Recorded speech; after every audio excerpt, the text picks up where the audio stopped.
नमस्कार प्रिय भक्तांनो, गणेशाला विघ्नहर्ता म्हटले जाते.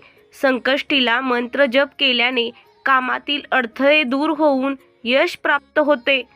तुम्ही आज अत्यंत भक्तिभावाने हा मंत्र जप केल्यास अनंत जन्माचे पुण्य मिळते. मनातील सर्व इच्छा पूर्ण होतात. आजच्या दिवशी तुम्ही हा मंत्र घरामध्ये लावून ठेवलात तर घरात सुख, शांती आणि आर्थिक समृद्धी लाभते. हा मंत्रोच्चार केल्याने आयुष्यातील आणि घरातील नकारात्मकता दूर होते. तुमच्या जीवनात असलेली पनवती दूर होऊन आयुष्यात यशाचे मार्ग खुले होतात. आज आपण विघ्नहर्त्याचे स्मरण करून आशीर्वाद प्राप्त करून घेऊया. गणपती हा बुद्धीचा देव आहे. तुम्ही जर हा मंत्र घरामध्ये लावून ठेवलात तर घरातील मुलाबाळांवर चांगले संस्कार होतील. हा मंत्र जप कानावर पडताच आपल्याला आशीर्वादाचे स्वरूप प्राप्त होते. श्री गणेशाचा हा मंत्र अत्यंत प्रभावी आणि शक्तिशाली आहे.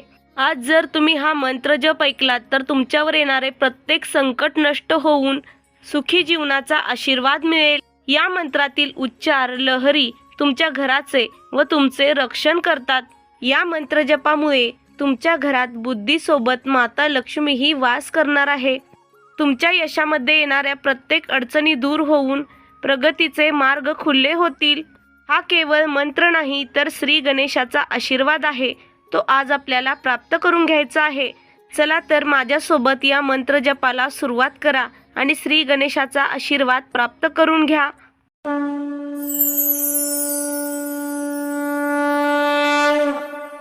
ओम गणेशाय नमस्तुभ्यं सर्वसिद्धिप्रदायका बुद्धिदाता नमो नमः. ओम गणेशाय नमस्तुभ्यं सर्वसिद्धिप्रदायका बुद्धिदाता नमो नमः. ओम गणेशाय नमस्तुभ्यं सर्वसिद्धिप्रदायका बुद्धिदाता नमो नमः. ओम गणेशाय नमस्तुभ्यं सर्वसिद्धिप्रदायका बुद्धिदाता नमो नमः. ओम गणेशाय नमस्तुभ्यं सर्वसिद्धिप्रदायका बुद्धिदाता नमो नमः. ओम गणेशाय नमस्तुभ्यं सर्वसिद्धिप्रदायका बुद्धिदाता नमो नमः. ओम गणेशाय नमस्तुभ्यं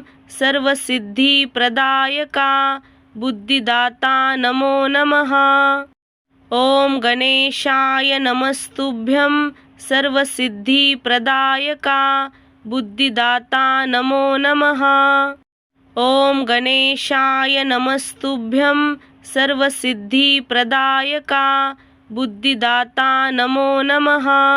ओम गणेशाय नमस्तुभ्यं सर्वसिद्धिप्रदायका बुद्धिदाता नमो नमः. ओम गणेशाय नमस्तुभ्यं सर्वसिद्धिप्रदायका बुद्धिदाता नमो नमः. ओम गणेशाय नमस्तुभ्यं सर्वसिद्धिप्रदायका बुद्धिदाता नमो नमः. ओम गणेशाय नमस्तुभ्यं सर्वसिद्धिप्रदायका बुद्धिदाता नमो नमः. ओम गणेशाय नमस्तुभ्यं सर्वसिद्धिप्रदायका बुद्धिदाता नमो नमः. ओम गणेशाय नमस्तुभ्यं सर्वसिद्धिप्रदायका बुद्धिदाता नमो नमः. ओम गणेशाय नमस्तुभ्यं सर्वसिद्धिप्रदायका बुद्धिदाता नमो नमः. ओम गणेशाय नमस्तुभ्यं सर्वसिद्धिप्रदायका बुद्धिदाता नमो नमः. ओम गणेशाय नमस्तुभ्यं सर्वसिद्धिप्रदायका बुद्धिदाता नमो नमः. ओम गणेशाय नमस्तुभ्यं सर्वसिद्धिप्रदायका बुद्धिदाता नमो नमः. ओम गणेशाय नमस्तुभ्यं सर्वसिद्धिप्रदायका बुद्धिदाता नमो नमः. ओम गणेशाय नमस्तुभ्यं सर्वसिद्धिप्रदायका बुद्धिदाता नमो नमः. ओम गणेशाय नमस्तुभ्यं सर्वसिद्धिप्रदायका बुद्धिदाता नमो नमः। ॐ गणेशाय नमस्तुभ्यं सर्वसिद्धिप्रदायका बुद्धिदाता नमो नमः। ॐ गणेशाय नमस्तुभ्यं सर्वसिद्धिप्रदायका बुद्धिदाता नमो नमः। ॐ गणेशाय नमस्तुभ्यं सर्वसिद्धिप्रदायका बुद्धिदाता नमो नमः। ॐ गणेशाय नमस्तुभ्यं सर्वसिद्धिप्रदायका बुद्धिदाता नमो नमः। ॐ गणेशाय नमस्तुभ्यं सर्वसिद्धिप्रदायका बुद्धिदाता नमो नमः। ॐ गणेशाय नमस्तुभ्यं सर्वसिद्धिप्रदायका बुद्धिदाता नमो नमः। ॐ गणेशाय नमस्तुभ्यं सर्वसिद्धिप्रदायका बुद्धिदाता नमो नमः। ॐ गणेशाय नमस्तुभ्यं सर्वसिद्धिप्रदायका बुद्धिदाता नमो नमः। ॐ गणेशाय नमस्तुभ्यं सर्वसिद्धिप्रदायका बुद्धिदाता नमो नमः। ॐ गणेशाय नमस्तुभ्यं सर्वसिद्धिप्रदायका बुद्धिदाता नमो नमः। ॐ गणेशाय नमस्तुभ्यं सर्वसिद्धिप्रदायका बुद्धिदाता नमो नमः। ॐ गणेशाय नमस्तुभ्यं सर्वसिद्धिप्रदायका बुद्धिदाता नमो नमः। ॐ गणेशाय नमस्तुभ्यं सर्वसिद्धिप्रदायका बुद्धिदाता नमो नमः। ॐ गणेशाय नमस्तुभ्यं सर्वसिद्धिप्रदायका बुद्धिदाता नमो नमः। ॐ गणेशाय नमस्तुभ्यं सर्वसिद्धिप्रदायका बुद्धिदाता नमो नमः। ॐ गणेशाय नमस्तुभ्यं सर्वसिद्धिप्रदायका बुद्धिदाता नमो नमः। ॐ गणेशाय नमस्तुभ्यं सर्वसिद्धिप्रदायका बुद्धिदाता नमो नमः। ॐ गणेशाय नमस्तुभ्यं सर्वसिद्धिप्रदायका बुद्धिदाता नमो नमः। ॐ गणेशाय नमस्तुभ्यं सर्वसिद्धिप्रदायका बुद्धिदाता नमो नमः। ॐ गणेशाय नमस्तुभ्यं सर्वसिद्धिप्रदायका बुद्धिदाता नमो नमः। ॐ गणेशाय नमस्तुभ्यं सर्वसिद्धिप्रदायका बुद्धिदाता नमो नमः। ॐ गणेशाय नमस्तुभ्यं सर्वसिद्धिप्रदायका बुद्धिदाता नमो नमः। ॐ गणेशाय नमस्तुभ्यं सर्वसिद्धिप्रदायका बुद्धिदाता नमो नमः। ॐ गणेशाय नमस्तुभ्यं सर्वसिद्धिप्रदायका बुद्धिदाता नमो नमः। ॐ गणेशाय नमस्तुभ्यं सर्वसिद्धिप्रदायका बुद्धिदाता नमो नमः। ॐ गणेशाय नमस्तुभ्यं सर्वसिद्धिप्रदायका बुद्धिदाता नमो नमः। ॐ गणेशाय नमस्तुभ्यं सर्वसिद्धिप्रदायका बुद्धिदाता नमो नमः। ॐ गणेशाय नमस्तुभ्यं सर्वसिद्धिप्रदायका बुद्धिदाता नमो नमः। ॐ गणेशाय नमस्तुभ्यं सर्वसिद्धिप्रदायका बुद्धिदाता नमो नमः।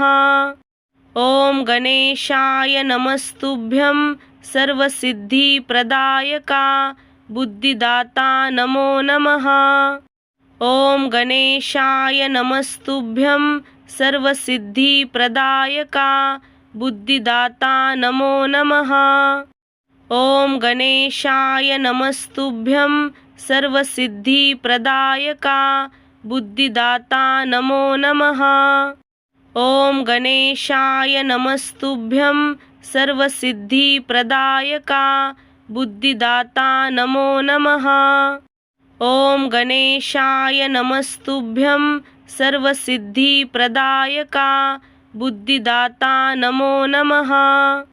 ॐ गणेशाय नमस्तुभ्यं सर्वसिद्धिप्रदायका बुद्धिदाता नमो नमः। ॐ गणेशाय नमस्तुभ्यं सर्वसिद्धिप्रदायका बुद्धिदाता नमो नमः। ॐ गणेशाय नमस्तुभ्यं सर्वसिद्धिप्रदायका बुद्धिदाता नमो नमः। ॐ गणेशाय नमस्तुभ्यं सर्वसिद्धिप्रदायका बुद्धिदाता नमो नमः। ॐ गणेशाय नमस्तुभ्यं सर्वसिद्धिप्रदायका बुद्धिदाता नमो नमः। ॐ गणेशाय नमस्तुभ्यं सर्वसिद्धिप्रदायका बुद्धिदाता नमो नमः। ॐ गणेशाय नमस्तुभ्यं सर्वसिद्धिप्रदायका बुद्धिदाता नमो नमः। ॐ गणेशाय नमस्तुभ्यं सर्वसिद्धिप्रदायका बुद्धिदाता नमो नमः। ॐ गणेशाय नमस्तुभ्यं सर्वसिद्धिप्रदायका बुद्धिदाता नमो नमः। ॐ गणेशाय नमस्तुभ्यं सर्वसिद्धिप्रदायका बुद्धिदाता नमो नमः। ॐ गणेशाय नमस्तुभ्यं सर्वसिद्धिप्रदायका बुद्धिदाता नमो नमः। ॐ गणेशाय नमस्तुभ्यं सर्वसिद्धिप्रदायका बुद्धिदाता नमो नमः। ॐ गणेशाय नमस्तुभ्यं सर्वसिद्धिप्रदायका बुद्धिदाता नमो नमः। ॐ गणेशाय नमस्तुभ्यं सर्वसिद्धिप्रदायका बुद्धिदाता नमो नमः। ॐ गणेशाय नमस्तुभ्यं सर्वसिद्धिप्रदायका बुद्धिदाता नमो नमः। ॐ गणेशाय नमस्तुभ्यं सर्वसिद्धिप्रदायका बुद्धिदाता नमो नमः।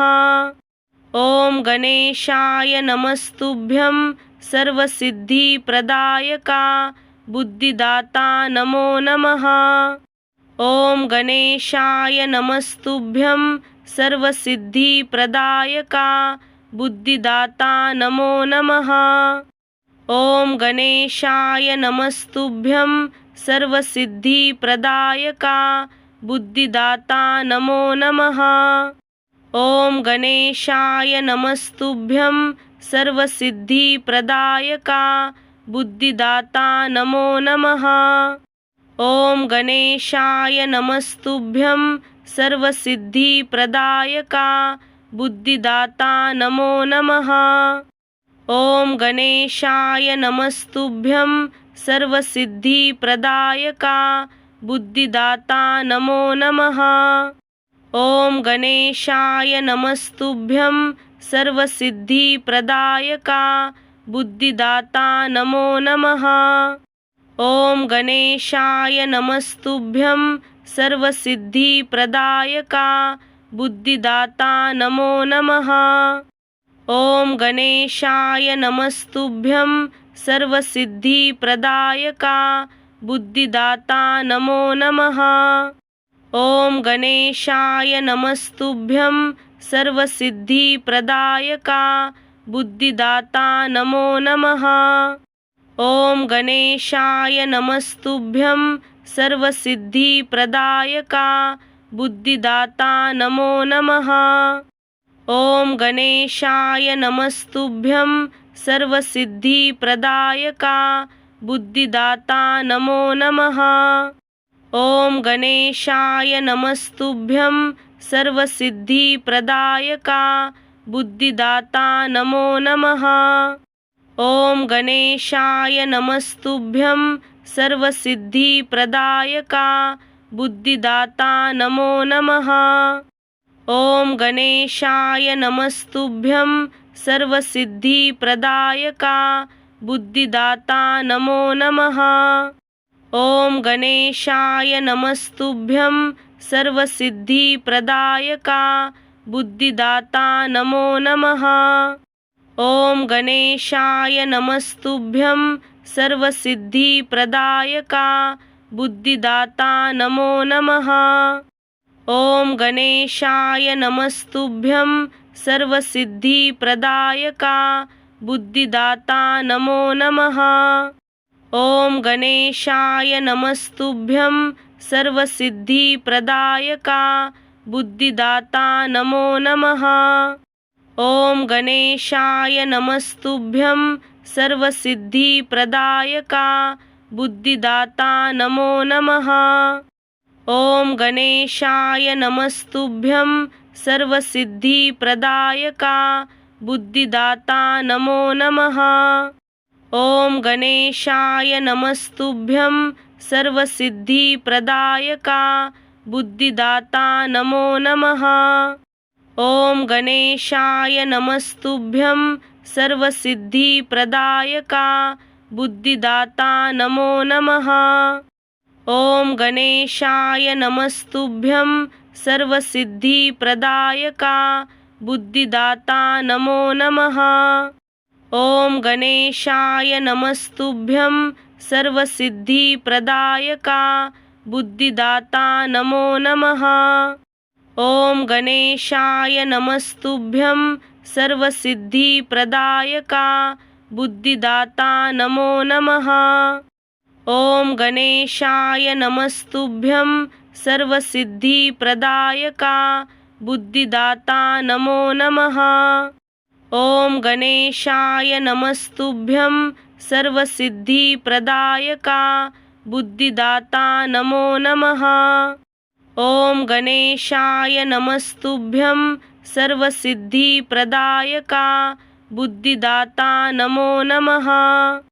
ॐ गणेशाय नमस्तुभ्यं सर्वसिद्धिप्रदायका बुद्धिदाता नमो नमः। ॐ गणेशाय नमस्तुभ्यं सर्वसिद्धिप्रदायका बुद्धिदाता नमो नमः। ॐ गणेशाय नमस्तुभ्यं सर्वसिद्धिप्रदायका बुद्धिदाता नमो नमः। ॐ गणेशाय नमस्तुभ्यं सर्वसिद्धिप्रदायका बुद्धिदाता नमो नमः। ॐ गणेशाय नमस्तुभ्यं सर्वसिद्धिप्रदायका बुद्धिदाता नमो नमः।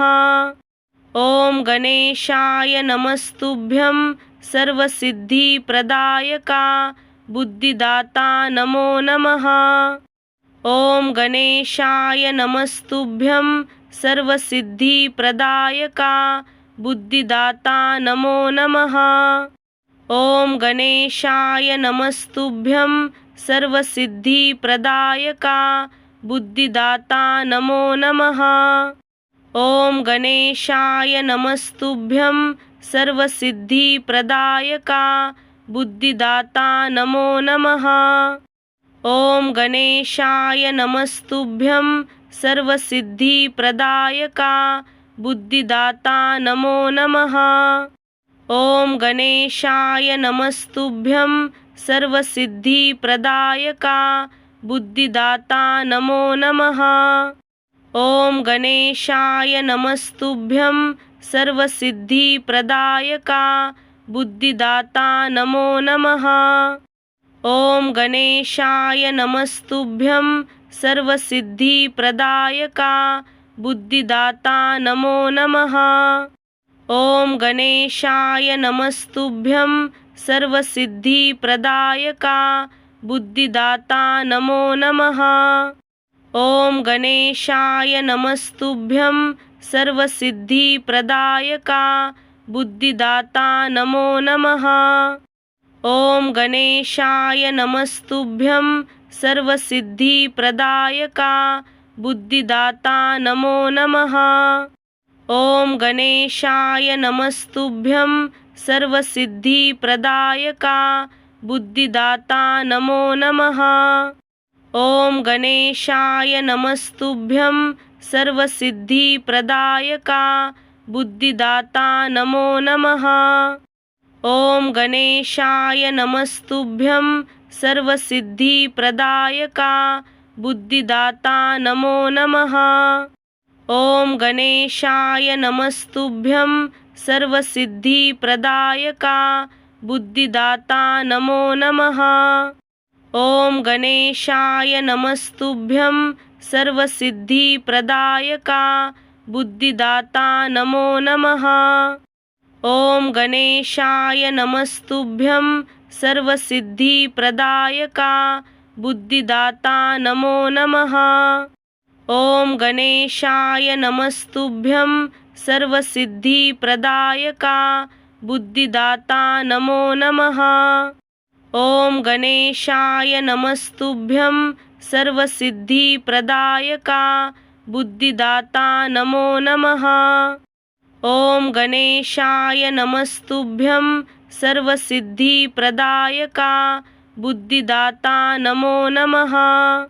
ॐ गणेशाय नमस्तुभ्यं सर्वसिद्धिप्रदायका बुद्धिदाता नमो नमः। ॐ गणेशाय नमस्तुभ्यं सर्वसिद्धिप्रदायका बुद्धिदाता नमो नमः। ॐ गणेशाय नमस्तुभ्यं सर्वसिद्धिप्रदायका बुद्धिदाता नमो नमः। ॐ गणेशाय नमस्तुभ्यं सर्वसिद्धिप्रदायका बुद्धिदाता नमो नमः। ॐ गणेशाय नमस्तुभ्यं सर्वसिद्धिप्रदायका बुद्धिदाता नमो नमः। ॐ गणेशाय नमस्तुभ्यं सर्वसिद्धिप्रदायका बुद्धिदाता नमो नमः। ॐ गणेशाय नमस्तुभ्यं सर्वसिद्धिप्रदायका बुद्धिदाता नमो नमः। ॐ गणेशाय नमस्तुभ्यं सर्वसिद्धिप्रदायका बुद्धिदाता नमो नमः। ॐ गणेशाय नमस्तुभ्यं सर्वसिद्धिप्रदायका बुद्धिदाता नमो नमः। ॐ गणेशाय नमस्तुभ्यं सर्वसिद्धिप्रदायका बुद्धिदाता नमो नमः। ॐ गणेशाय नमस्तुभ्यं सर्वसिद्धिप्रदायका बुद्धिदाता नमो नमः। ॐ गणेशाय नमस्तुभ्यं सर्वसिद्धिप्रदायका बुद्धिदाता नमो नमः। ॐ गणेशाय नमस्तुभ्यं सर्वसिद्धिप्रदायका बुद्धिदाता नमो नमः। ॐ गणेशाय नमस्तुभ्यं सर्वसिद्धिप्रदायका बुद्धिदाता नमो नमः। ॐ गणेशाय नमस्तुभ्यं सर्वसिद्धिप्रदायका बुद्धिदाता नमो नमः। ॐ गणेशाय नमस्तुभ्यं सर्वसिद्धिप्रदायका बुद्धिदाता नमो नमः। ॐ गणेशाय नमस्तुभ्यं सर्वसिद्धिप्रदायका बुद्धिदाता नमो नमः। ॐ गणेशाय नमस्तुभ्यं सर्वसिद्धिप्रदायका बुद्धिदाता नमो नमः। ॐ गणेशाय नमस्तुभ्यं सर्वसिद्धिप्रदायका बुद्धिदाता नमो नमः। ॐ गणेशाय नमस्तुभ्यं सर्वसिद्धिप्रदायका बुद्धिदाता नमो नमः। ॐ गणेशाय नमस्तुभ्यं सर्वसिद्धिप्रदायका बुद्धिदाता नमो नमः।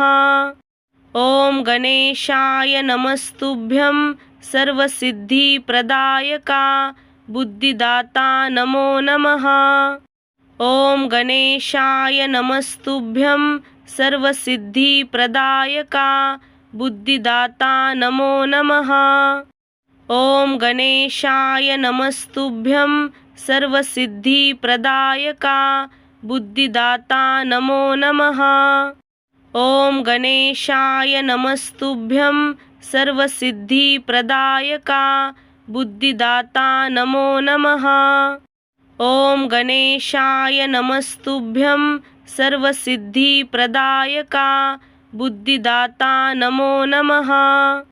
ॐ गणेशाय नमस्तुभ्यं सर्वसिद्धिप्रदायका बुद्धिदाता नमो नमः। ॐ गणेशाय नमस्तुभ्यं सर्वसिद्धिप्रदायका बुद्धिदाता नमो नमः। ॐ गणेशाय नमस्तुभ्यं सर्वसिद्धिप्रदायका बुद्धिदाता नमो नमः। ॐ गणेशाय नमस्तुभ्यं सर्वसिद्धिप्रदायका बुद्धिदाता नमो नमः। ॐ गणेशाय नमस्तुभ्यं सर्वसिद्धिप्रदायका बुद्धिदाता नमो नमः। ॐ गणेशाय नमस्तुभ्यं सर्वसिद्धिप्रदायका बुद्धिदाता नमो नमः। ॐ गणेशाय नमस्तुभ्यं सर्वसिद्धिप्रदायका बुद्धिदाता नमो नमः। ॐ गणेशाय नमस्तुभ्यं सर्वसिद्धिप्रदायका बुद्धिदाता नमो नमः। ॐ गणेशाय नमस्तुभ्यं सर्वसिद्धिप्रदायका बुद्धिदाता नमो नमः। ॐ गणेशाय नमस्तुभ्यं सर्वसिद्धिप्रदायका बुद्धिदाता नमो नमः। ॐ गणेशाय नमस्तुभ्यं सर्वसिद्धिप्रदायका बुद्धिदाता नमो नमः। ॐ गणेशाय नमस्तुभ्यं सर्वसिद्धिप्रदायका बुद्धिदाता नमो नमः। ॐ गणेशाय नमस्तुभ्यं सर्वसिद्धिप्रदायका बुद्धिदाता नमो नमः। ॐ गणेशाय नमस्तुभ्यं सर्वसिद्धिप्रदायका बुद्धिदाता नमो नमः। ॐ गणेशाय नमस्तुभ्यं सर्वसिद्धिप्रदायका बुद्धिदाता नमो नमः। ॐ गणेशाय नमस्तुभ्यं सर्वसिद्धिप्रदायका बुद्धिदाता नमो नमः। ॐ गणेशाय नमस्तुभ्यं सर्वसिद्धिप्रदायका बुद्धिदाता नमो नमः।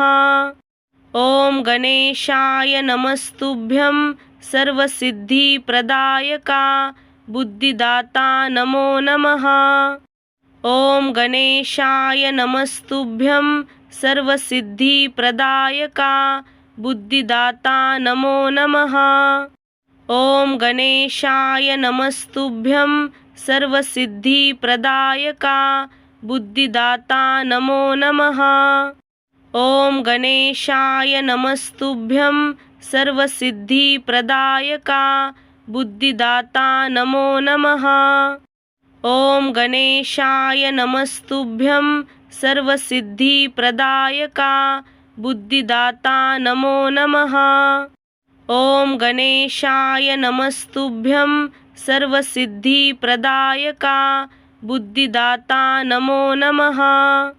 ॐ गणेशाय नमस्तुभ्यं सर्वसिद्धिप्रदायका बुद्धिदाता नमो नमः।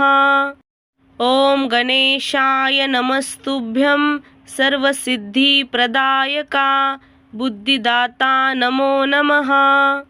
ॐ गणेशाय नमस्तुभ्यं सर्वसिद्धिप्रदायका बुद्धिदाता नमो नमः। ॐ गणेशाय नमस्तुभ्यं सर्वसिद्धिप्रदायका बुद्धिदाता नमो नमः। ॐ गणेशाय नमस्तुभ्यं सर्वसिद्धिप्रदायका बुद्धिदाता नमो नमः। ॐ गणेशाय नमस्तुभ्यं सर्वसिद्धिप्रदायका बुद्धिदाता नमो नमः।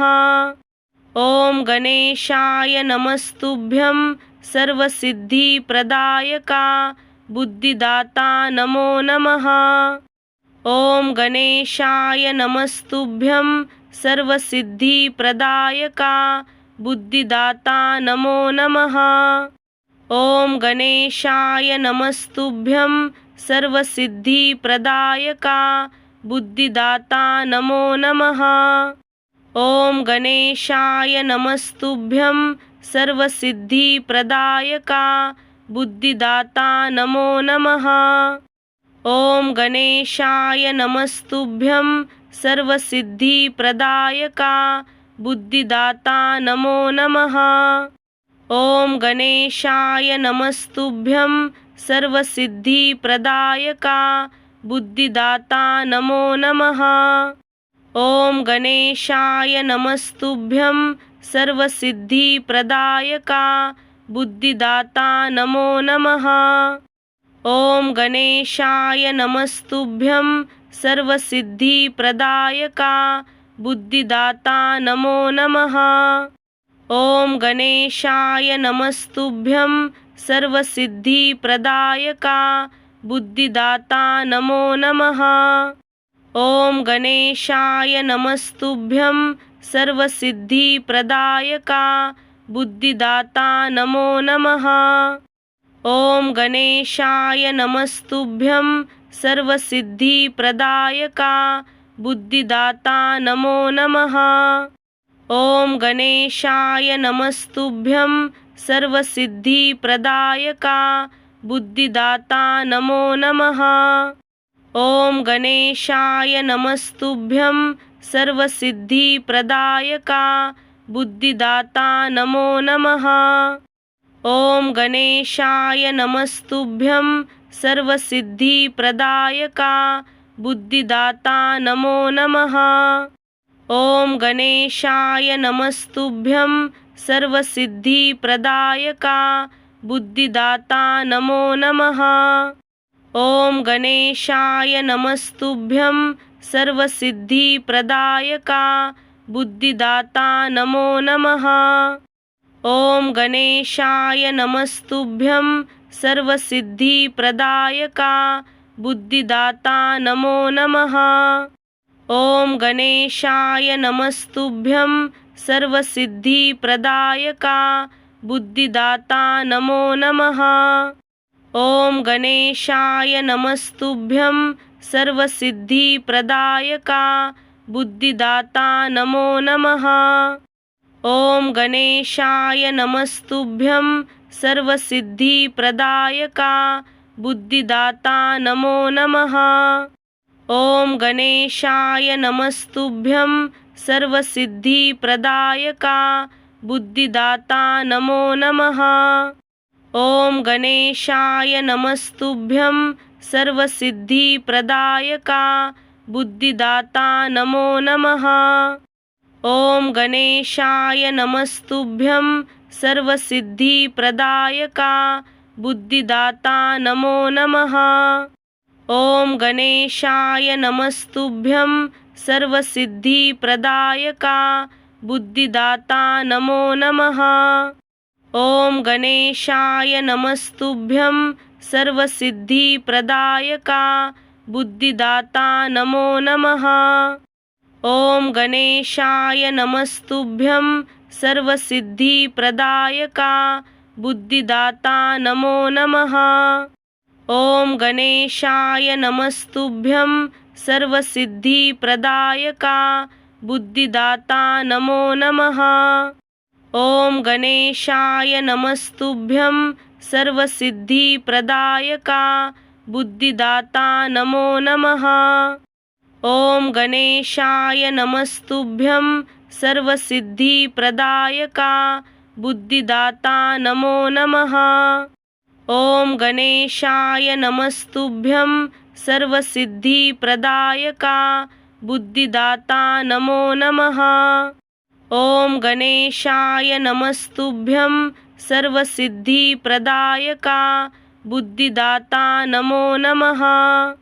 ॐ गणेशाय नमस्तुभ्यं सर्वसिद्धिप्रदायका बुद्धिदाता नमो नमः।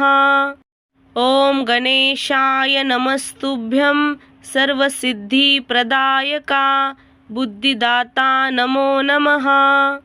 ॐ गणेशाय नमस्तुभ्यं सर्वसिद्धिप्रदायका बुद्धिदाता नमो नमः। ॐ गणेशाय नमस्तुभ्यं सर्वसिद्धिप्रदायका बुद्धिदाता नमो नमः। ॐ गणेशाय नमस्तुभ्यं सर्वसिद्धिप्रदायका बुद्धिदाता नमो नमः। ॐ गणेशाय नमस्तुभ्यं सर्वसिद्धिप्रदायका बुद्धिदाता नमो नमः। ॐ गणेशाय नमस्तुभ्यं सर्वसिद्धिप्रदायका बुद्धिदाता नमो नमः। ॐ गणेशाय नमस्तुभ्यं सर्वसिद्धिप्रदायका बुद्धिदाता नमो नमः। ॐ गणेशाय नमस्तुभ्यं सर्वसिद्धिप्रदायका बुद्धिदाता नमो नमः। ॐ गणेशाय नमस्तुभ्यं सर्वसिद्धिप्रदायका बुद्धिदाता नमो नमः। ॐ गणेशाय नमस्तुभ्यं सर्वसिद्धिप्रदायका बुद्धिदाता नमो नमः। ॐ गणेशाय नमस्तुभ्यं सर्वसिद्धिप्रदायका बुद्धिदाता नमो नमः।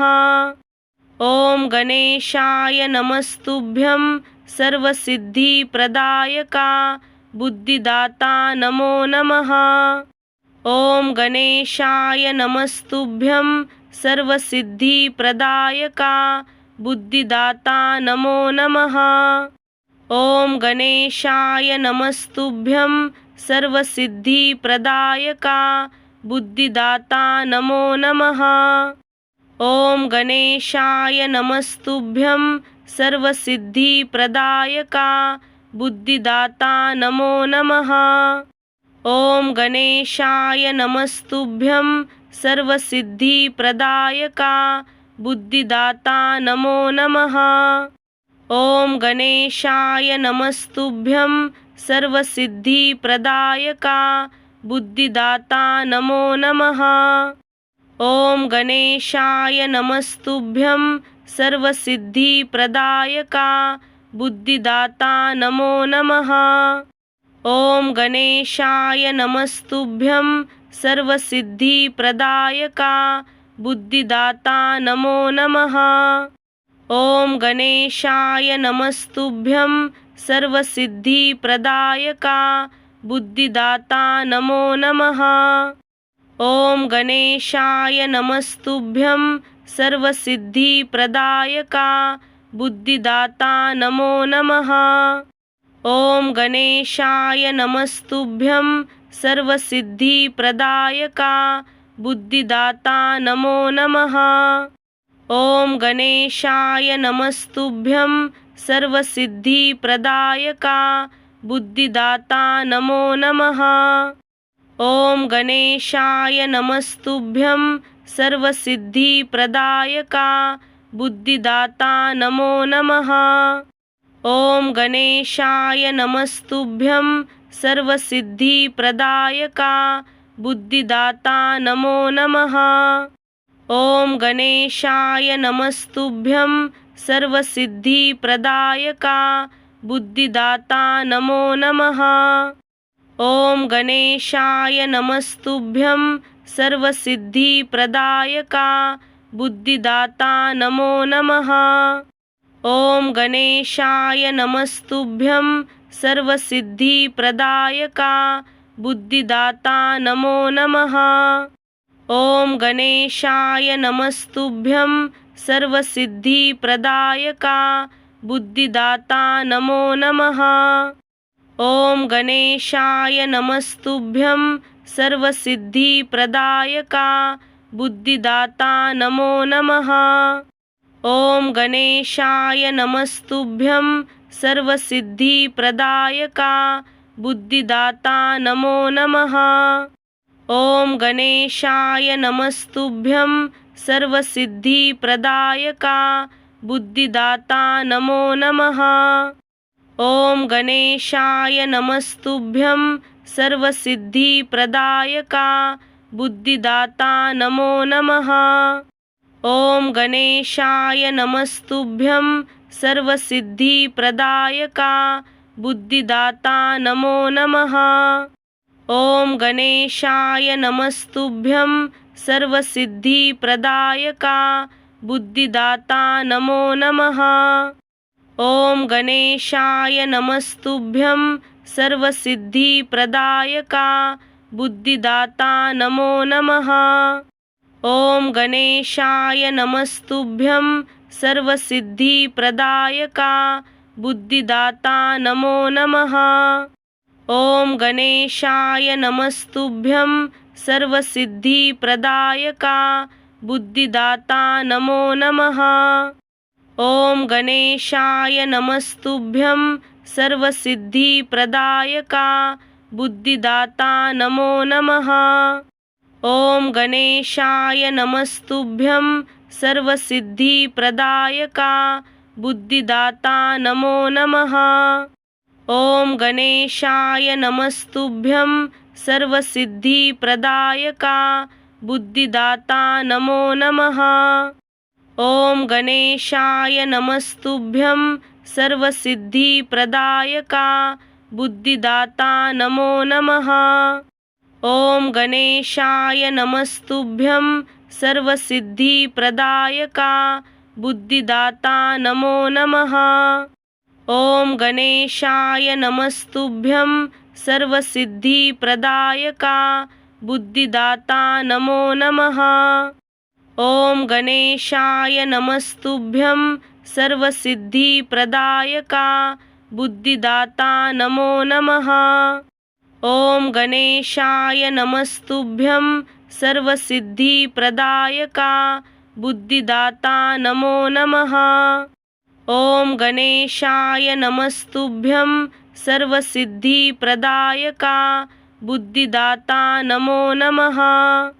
ॐ गणेशाय नमस्तुभ्यं सर्वसिद्धिप्रदायका बुद्धिदाता नमो नमः। ॐ गणेशाय नमस्तुभ्यं सर्वसिद्धिप्रदायका बुद्धिदाता नमो नमः। ॐ गणेशाय नमस्तुभ्यं सर्वसिद्धिप्रदायका बुद्धिदाता नमो नमः। ॐ गणेशाय नमस्तुभ्यं सर्वसिद्धिप्रदायका बुद्धिदाता नमो नमः। ॐ गणेशाय नमस्तुभ्यं सर्वसिद्धिप्रदायका बुद्धिदाता नमो नमः। ॐ गणेशाय नमस्तुभ्यं सर्वसिद्धिप्रदायका बुद्धिदाता नमो नमः। ॐ गणेशाय नमस्तुभ्यं सर्वसिद्धिप्रदायका बुद्धिदाता नमो नमः। ॐ गणेशाय नमस्तुभ्यं सर्वसिद्धिप्रदायका बुद्धिदाता नमो नमः। ॐ गणेशाय नमस्तुभ्यं सर्वसिद्धिप्रदायका बुद्धिदाता नमो नमः। ॐ गणेशाय नमस्तुभ्यं सर्वसिद्धिप्रदायका बुद्धिदाता नमो नमः। ॐ गणेशाय नमस्तुभ्यं सर्वसिद्धिप्रदायका बुद्धिदाता नमो नमः। ॐ गणेशाय नमस्तुभ्यं सर्वसिद्धिप्रदायका बुद्धिदाता नमो नमः। ॐ गणेशाय नमस्तुभ्यं सर्वसिद्धिप्रदायका बुद्धिदाता नमो नमः। ॐ गणेशाय नमस्तुभ्यं सर्वसिद्धिप्रदायका बुद्धिदाता नमो नमः। ॐ गणेशाय नमस्तुभ्यं सर्वसिद्धिप्रदायका बुद्धिदाता नमो नमः। ॐ गणेशाय नमस्तुभ्यं सर्वसिद्धिप्रदायका बुद्धिदाता नमो नमः। ॐ गणेशाय नमस्तुभ्यं सर्वसिद्धिप्रदायका बुद्धिदाता नमो नमः। ॐ गणेशाय नमस्तुभ्यं सर्वसिद्धिप्रदायका बुद्धिदाता नमो नमः। ॐ गणेशाय नमस्तुभ्यं सर्वसिद्धिप्रदायका बुद्धिदाता नमो नमः। ॐ गणेशाय नमस्तुभ्यं सर्वसिद्धिप्रदायका बुद्धिदाता नमो नमः। ॐ गणेशाय नमस्तुभ्यं सर्वसिद्धिप्रदायका बुद्धिदाता नमो नमः। ॐ गणेशाय नमस्तुभ्यं सर्वसिद्धिप्रदायका बुद्धिदाता नमो नमः। ॐ गणेशाय नमस्तुभ्यं सर्वसिद्धिप्रदायका बुद्धिदाता नमो नमः। ॐ गणेशाय नमस्तुभ्यं सर्वसिद्धिप्रदायका बुद्धिदाता नमो नमः। ॐ गणेशाय नमस्तुभ्यं सर्वसिद्धिप्रदायका बुद्धिदाता नमो नमः। ॐ गणेशाय नमस्तुभ्यं सर्वसिद्धिप्रदायका बुद्धिदाता नमो नमः। ॐ गणेशाय नमस्तुभ्यं सर्वसिद्धिप्रदायका बुद्धिदाता नमो नमः। ॐ गणेशाय नमस्तुभ्यं सर्वसिद्धिप्रदायका बुद्धिदाता नमो नमः। ॐ गणेशाय नमस्तुभ्यं सर्वसिद्धिप्रदायका बुद्धिदाता नमो नमः। ॐ गणेशाय नमस्तुभ्यं सर्वसिद्धिप्रदायका बुद्धिदाता नमो नमः। ॐ गणेशाय नमस्तुभ्यं सर्वसिद्धिप्रदायका बुद्धिदाता नमो नमः। ॐ गणेशाय नमस्तुभ्यं सर्वसिद्धिप्रदायका बुद्धिदाता नमो नमः। ॐ गणेशाय नमस्तुभ्यं सर्वसिद्धिप्रदायका बुद्धिदाता नमो नमः। ॐ गणेशाय नमस्तुभ्यं सर्वसिद्धिप्रदायका बुद्धिदाता नमो नमः। ॐ गणेशाय नमस्तुभ्यं सर्वसिद्धिप्रदायका बुद्धिदाता नमो नमः। ॐ गणेशाय नमस्तुभ्यं सर्वसिद्धिप्रदायका बुद्धिदाता नमो नमः। ॐ गणेशाय नमस्तुभ्यं सर्वसिद्धिप्रदायका बुद्धिदाता नमो नमः। ॐ गणेशाय नमस्तुभ्यं सर्वसिद्धिप्रदायका बुद्धिदाता नमो नमः। ॐ गणेशाय नमस्तुभ्यं सर्वसिद्धिप्रदायका बुद्धिदाता नमो नमः। ॐ गणेशाय नमस्तुभ्यं सर्वसिद्धिप्रदायका बुद्धिदाता नमो नमः। ॐ गणेशाय नमस्तुभ्यं सर्वसिद्धिप्रदायका बुद्धिदाता नमो नमः।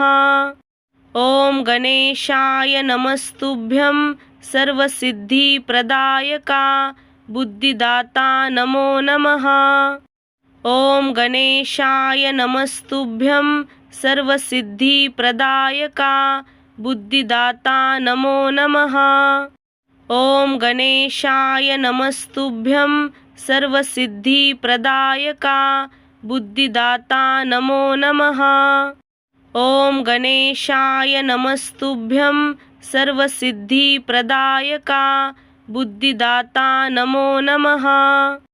ॐ गणेशाय नमस्तुभ्यं सर्वसिद्धिप्रदायका बुद्धिदाता नमो नमः।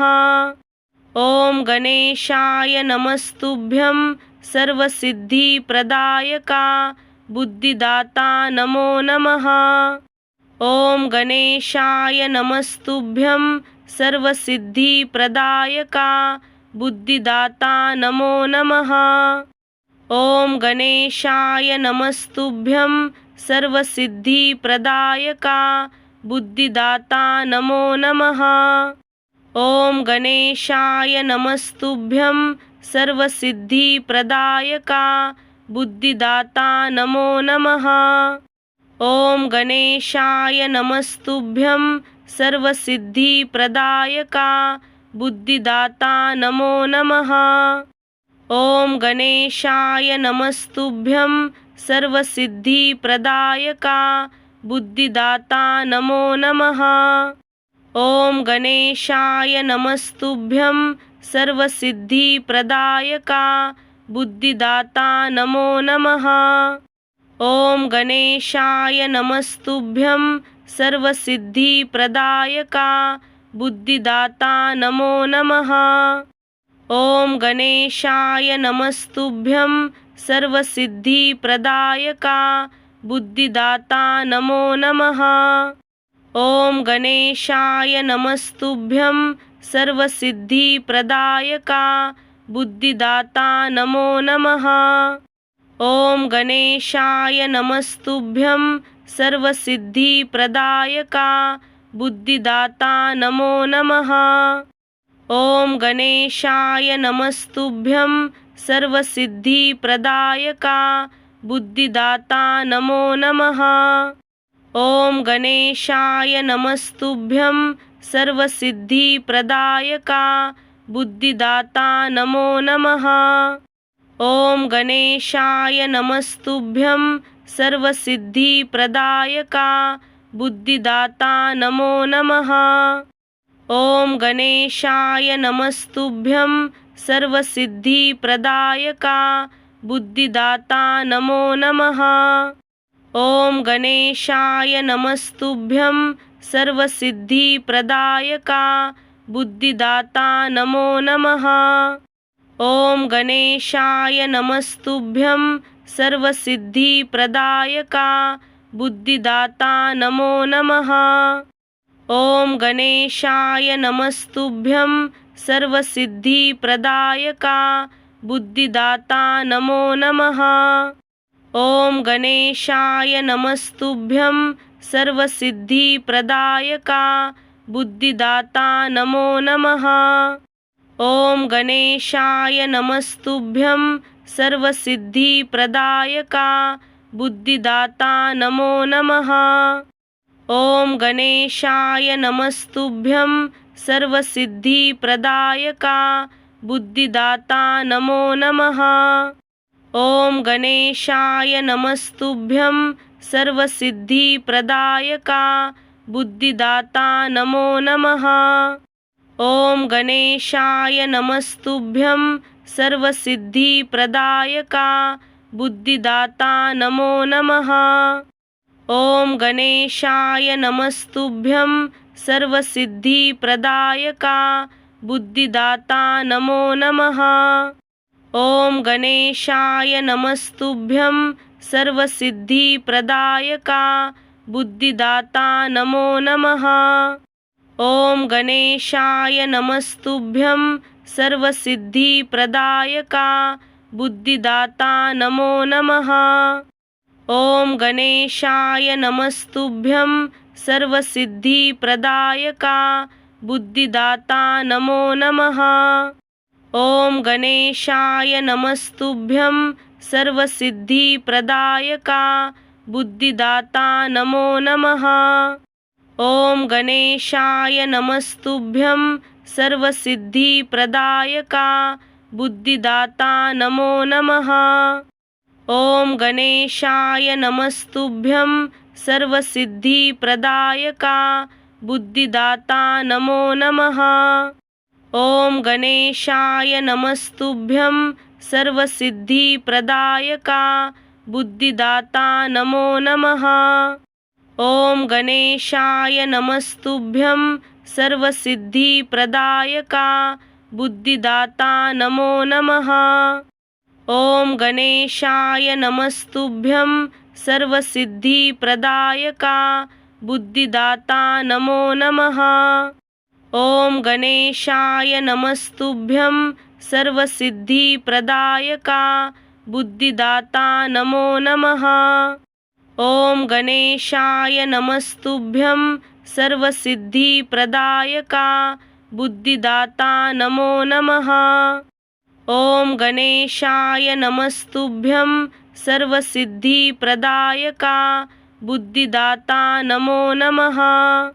ओम गणेशाय नमस्तुभ्यं सर्वसिद्धिप्रदायका बुद्धिदाता नमो नमः।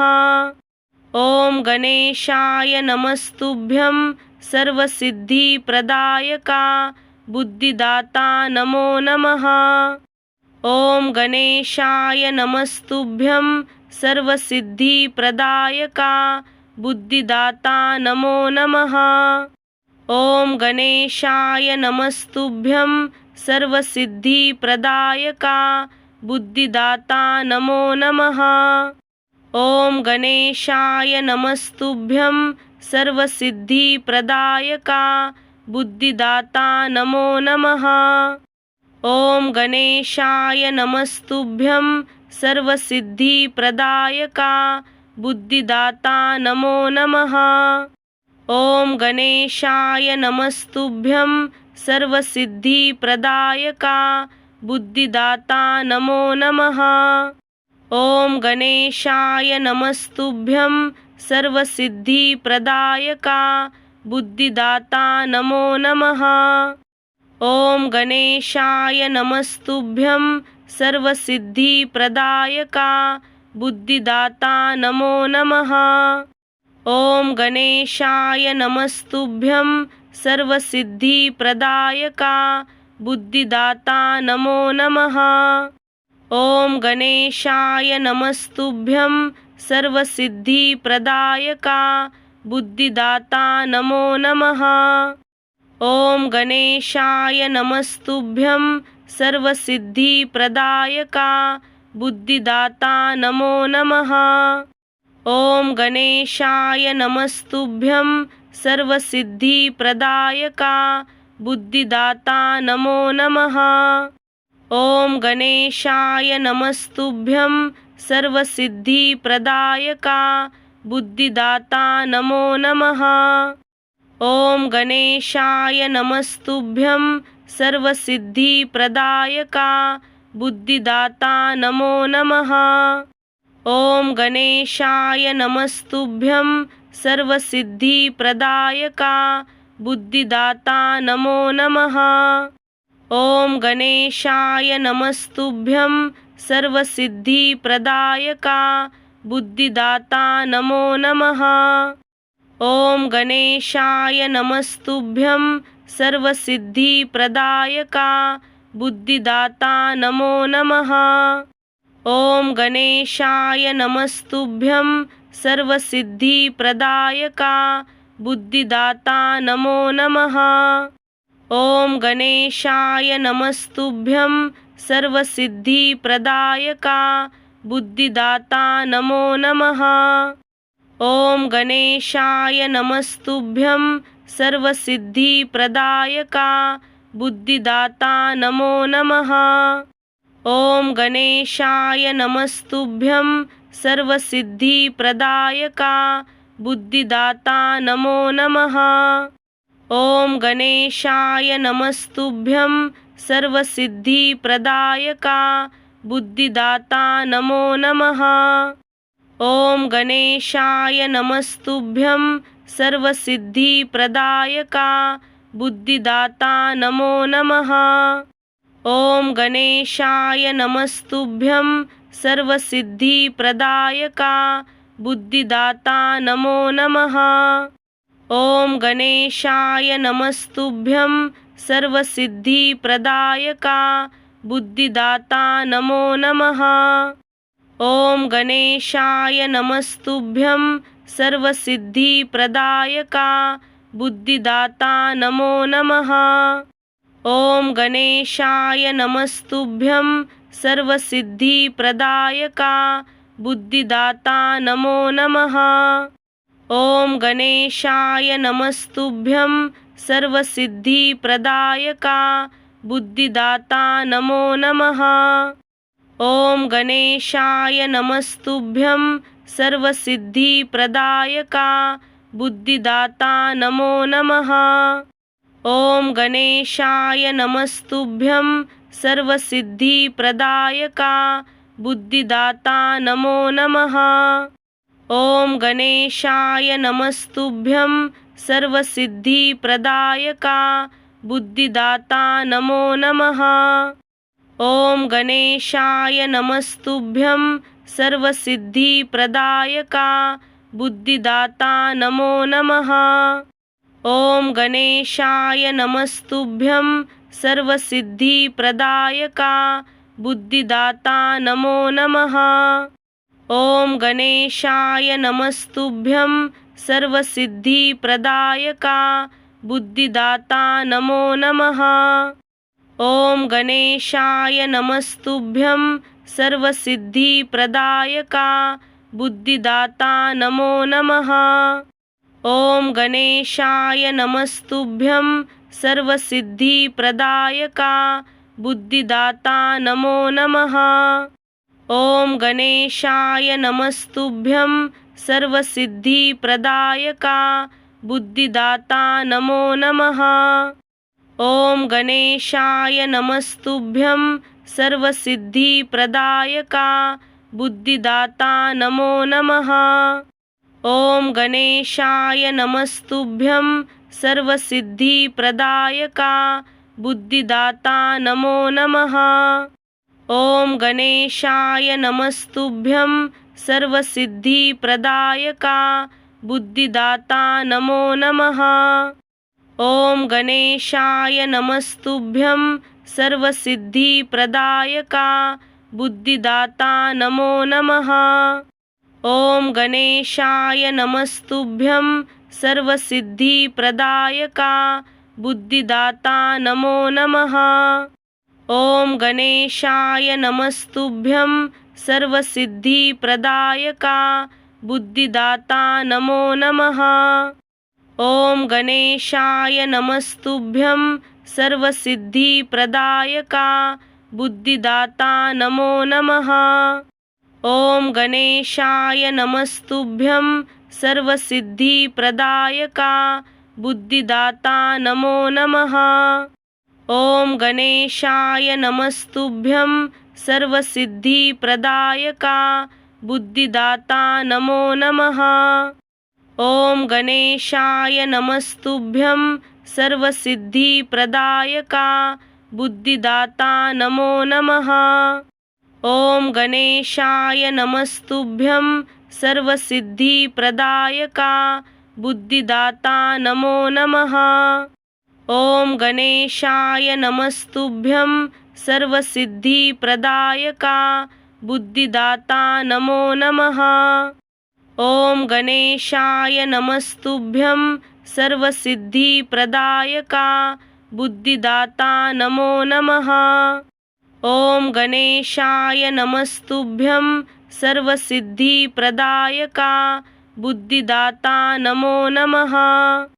ओम गणेशाय नमस्तुभ्यं सर्वसिद्धिप्रदायका बुद्धिदाता नमो नमः। ओम गणेशाय नमस्तुभ्यं सर्वसिद्धिप्रदायका बुद्धिदाता नमो नमः। ओम गणेशाय नमस्तुभ्यं सर्वसिद्धिप्रदायका बुद्धिदाता नमो नमः। ओम गणेशाय नमस्तुभ्यं सर्वसिद्धिप्रदायका बुद्धिदाता नमो नमः। ओम गणेशाय नमस्तुभ्यं सर्वसिद्धिप्रदायका बुद्धिदाता नमो नमः। ओम गणेशाय नमस्तुभ्यं सर्वसिद्धिप्रदायका बुद्धिदाता नमो नमः। ओम गणेशाय नमस्तुभ्यं सर्वसिद्धिप्रदायका बुद्धिदाता नमो नमः। ॐ गणेशाय नमस्तुभ्यं सर्वसिद्धिप्रदायका बुद्धिदाता नमो नमः। ॐ गणेशाय नमस्तुभ्यं सर्वसिद्धिप्रदायका बुद्धिदाता नमो नमः। ॐ गणेशाय नमस्तुभ्यं सर्वसिद्धिप्रदायका बुद्धिदाता नमो नमः। ॐ गणेशाय नमस्तुभ्यं सर्वसिद्धिप्रदायका बुद्धिदाता नमो नमः। ॐ गणेशाय नमस्तुभ्यं सर्वसिद्धिप्रदायका बुद्धिदाता नमो नमः। ॐ गणेशाय नमस्तुभ्यं सर्वसिद्धिप्रदायका बुद्धिदाता नमो नमः। ॐ गणेशाय नमस्तुभ्यं सर्वसिद्धिप्रदायका बुद्धिदाता नमो नमः। ॐ गणेशाय नमस्तुभ्यं सर्वसिद्धिप्रदायका बुद्धिदाता नमो नमः। ॐ गणेशाय नमस्तुभ्यं सर्वसिद्धिप्रदायका बुद्धिदाता नमो नमः। ॐ गणेशाय नमस्तुभ्यं सर्वसिद्धिप्रदायका बुद्धिदाता नमो नमः। ॐ गणेशाय नमस्तुभ्यं सर्वसिद्धिप्रदायका बुद्धिदाता नमो नमः। ॐ गणेशाय नमस्तुभ्यं सर्वसिद्धिप्रदायका बुद्धिदाता नमो नमः। ॐ गणेशाय नमस्तुभ्यं सर्वसिद्धिप्रदायका बुद्धिदाता नमो नमः। ॐ गणेशाय नमस्तुभ्यं सर्वसिद्धिप्रदायका बुद्धिदाता नमो नमः। ॐ गणेशाय नमस्तुभ्यं सर्वसिद्धिप्रदायका बुद्धिदाता नमो नमः। ॐ गणेशाय नमस्तुभ्यं सर्वसिद्धिप्रदायका बुद्धिदाता नमो नमः। ॐ गणेशाय नमस्तुभ्यं सर्वसिद्धिप्रदायका बुद्धिदाता नमो नमः। ॐ गणेशाय नमस्तुभ्यं सर्वसिद्धिप्रदायका बुद्धिदाता नमो नमः। ॐ गणेशाय नमस्तुभ्यं सर्वसिद्धिप्रदायका बुद्धिदाता नमो नमः। ॐ गणेशाय नमस्तुभ्यं सर्वसिद्धिप्रदायका बुद्धिदाता नमो नमः। ॐ गणेशाय नमस्तुभ्यं सर्वसिद्धिप्रदायका बुद्धिदाता नमो नमः। ॐ गणेशाय नमस्तुभ्यं सर्वसिद्धिप्रदायका बुद्धिदाता नमो नमः। ॐ गणेशाय नमस्तुभ्यं सर्वसिद्धिप्रदायका बुद्धिदाता नमो नमः। ॐ गणेशाय नमस्तुभ्यं सर्वसिद्धिप्रदायका बुद्धिदाता नमो नमः। ॐ गणेशाय नमस्तुभ्यं सर्वसिद्धिप्रदायका बुद्धिदाता नमो नमः। ॐ गणेशाय नमस्तुभ्यं सर्वसिद्धिप्रदायका बुद्धिदाता नमो नमः। ॐ गणेशाय नमस्तुभ्यं सर्वसिद्धिप्रदायका बुद्धिदाता नमो नमः। ॐ गणेशाय नमस्तुभ्यं सर्वसिद्धिप्रदायका बुद्धिदाता नमो नमः। ॐ गणेशाय नमस्तुभ्यं सर्वसिद्धिप्रदायका बुद्धिदाता नमो नमः। ॐ गणेशाय नमस्तुभ्यं सर्वसिद्धिप्रदायका बुद्धिदाता नमो नमः। ॐ गणेशाय नमस्तुभ्यं सर्वसिद्धिप्रदायका बुद्धिदाता नमो नमः।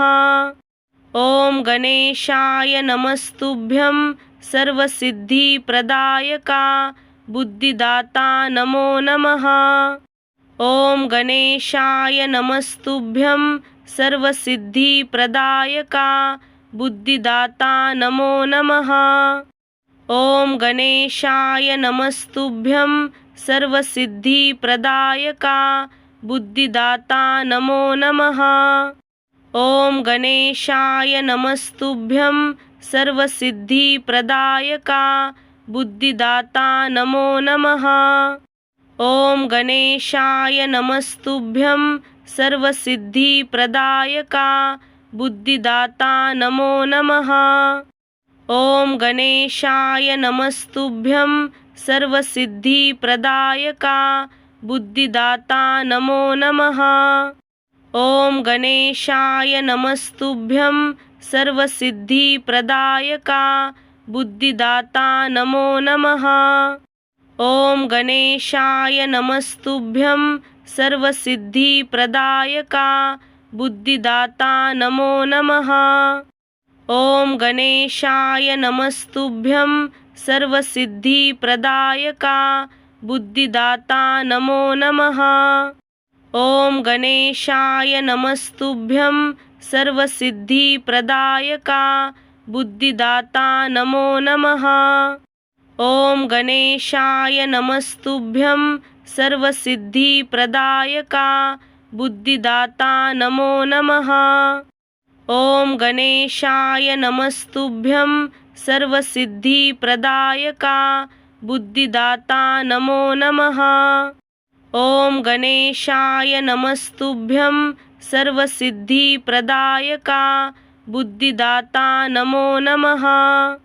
ओम गणेशाय नमस्तुभ्यं सर्वसिद्धिप्रदायका बुद्धिदाता नमो नमः। ओम गणेशाय नमस्तुभ्यं सर्वसिद्धिप्रदायका बुद्धिदाता नमो नमः। ओम गणेशाय नमस्तुभ्यं सर्वसिद्धिप्रदायका बुद्धिदाता नमो नमः।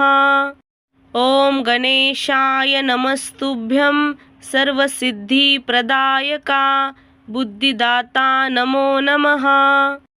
ओम गणेशाय नमस्तुभ्यं सर्वसिद्धिप्रदायका बुद्धिदाता नमो नमः। ओम गणेशाय नमस्तुभ्यं सर्वसिद्धिप्रदायका बुद्धिदाता नमो नमः। ओम गणेशाय नमस्तुभ्यं सर्वसिद्धिप्रदायका बुद्धिदाता नमो नमः। ओम गणेशाय नमस्तुभ्यं सर्वसिद्धिप्रदायका बुद्धिदाता नमो नमः। ओम गणेशाय नमस्तुभ्यं सर्वसिद्धिप्रदायका बुद्धिदाता नमो नमः। ओम गणेशाय नमस्तुभ्यं सर्वसिद्धिप्रदायका बुद्धिदाता नमो नमः। ओम गणेशाय नमस्तुभ्यं सर्वसिद्धिप्रदायका बुद्धिदाता नमो नमः। ओम गणेशाय नमस्तुभ्यं सर्वसिद्धिप्रदायका बुद्धिदाता नमो नमः। ओम गणेशाय नमस्तुभ्यं सर्वसिद्धिप्रदायका बुद्धिदाता नमो नमः। ओम गणेशाय नमस्तुभ्यं सर्वसिद्धिप्रदायका बुद्धिदाता नमो नमः।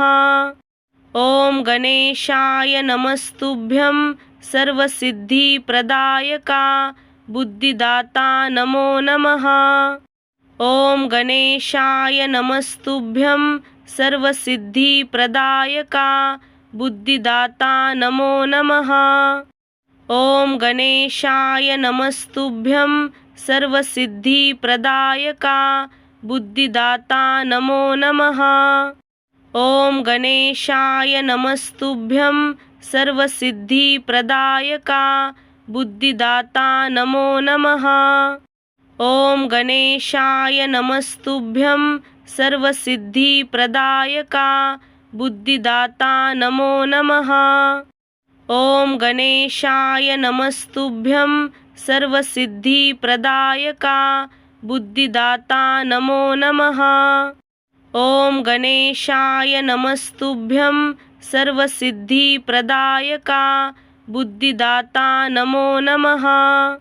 ॐ गणेशाय नमस्तुभ्यं सर्वसिद्धिप्रदायका बुद्धिदाता नमो नमः। ॐ गणेशाय नमस्तुभ्यं सर्वसिद्धिप्रदायका बुद्धिदाता नमो नमः। ॐ गणेशाय नमस्तुभ्यं सर्वसिद्धिप्रदायका बुद्धिदाता नमो नमः। ॐ गणेशाय नमस्तुभ्यं सर्वसिद्धिप्रदायका बुद्धिदाता नमो नमः। ॐ गणेशाय नमस्तुभ्यं सर्वसिद्धिप्रदायका बुद्धिदाता नमो नमः। ॐ गणेशाय नमस्तुभ्यं सर्वसिद्धिप्रदायका बुद्धिदाता नमो नमः।